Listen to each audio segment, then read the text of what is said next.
Eu quero começar com uma pergunta simples, bem direta. Você já se sentiu culpado por alguma coisa?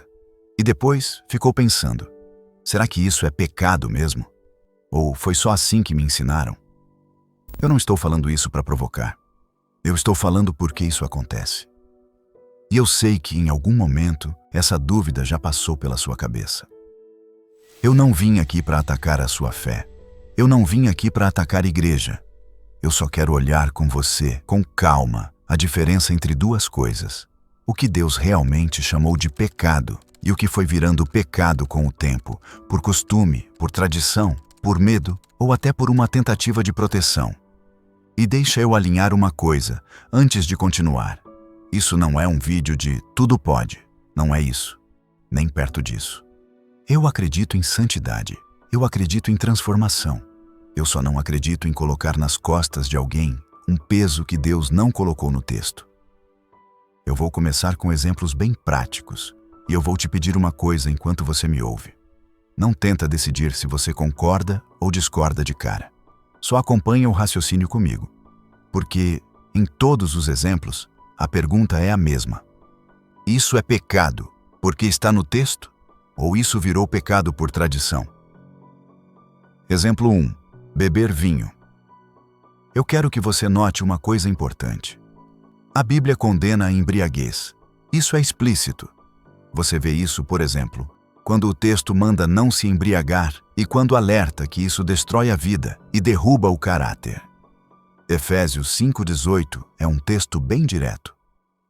Então aqui está o ponto central. O texto condena a perda de domínio próprio. A Bíblia não trata beber vinho como pecado automático.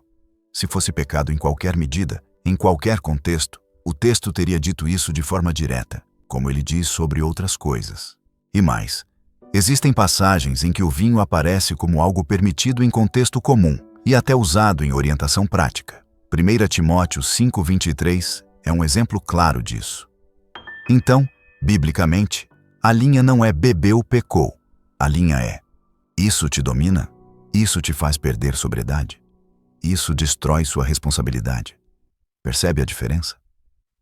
Eu não estou te dizendo para beber. Eu estou te mostrando que a Bíblia não chama a substância, por si só, de pecado. Ela chama a embriaguez e o descontrole de pecado.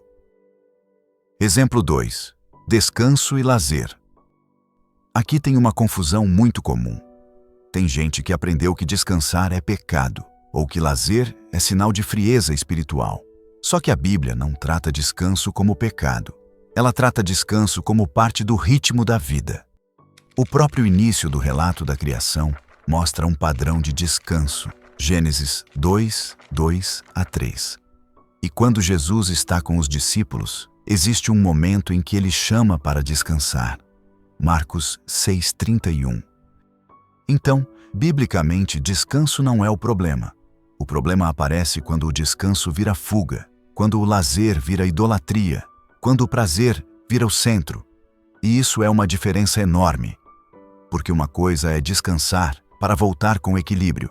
Outra coisa é usar descanso como desculpa para abandonar propósito. Então eu quero que você entenda.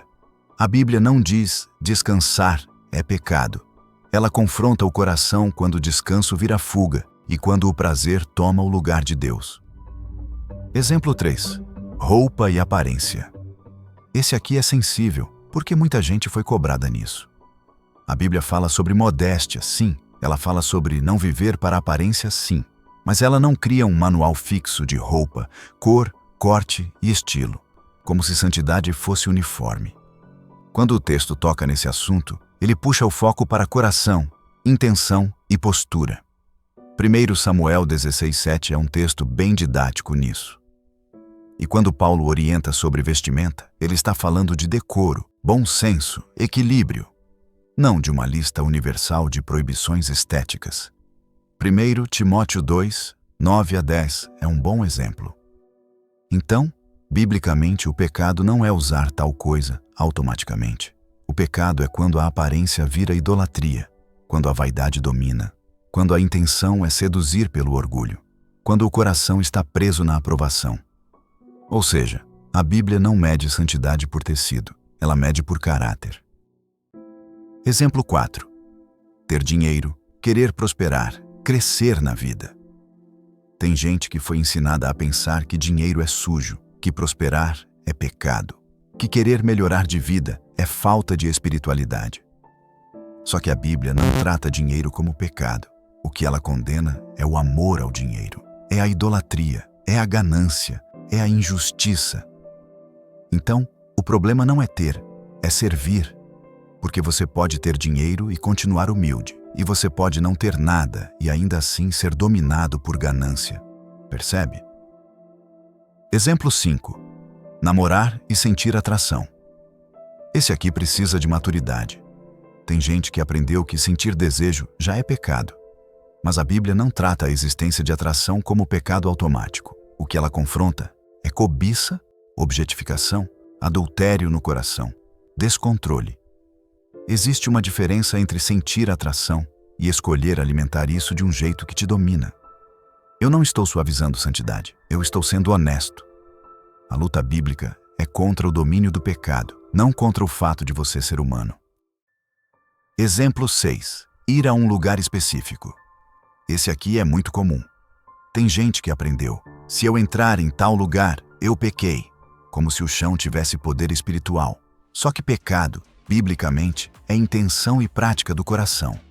Se você entra num lugar para fazer o que é errado, aí existe pecado. Mas entrar por si só, como regra fixa, normalmente é mais tradição do que texto. O que importa é o que você está buscando, o que você está alimentando e o que você vai fazer ali. Exemplo 7. Não casar cedo.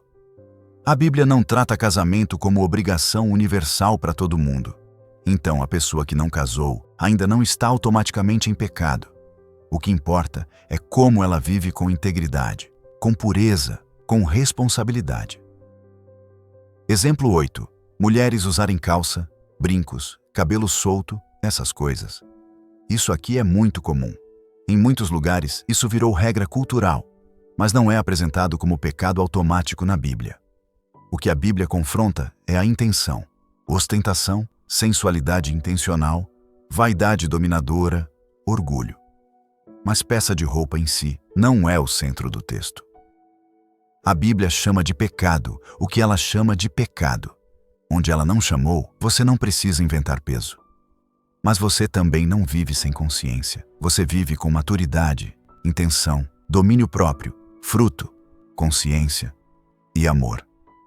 É assim que a fé fica limpa, sem ficar frouxa. E é assim que muita culpa desnecessária cai, sem você perder santidade.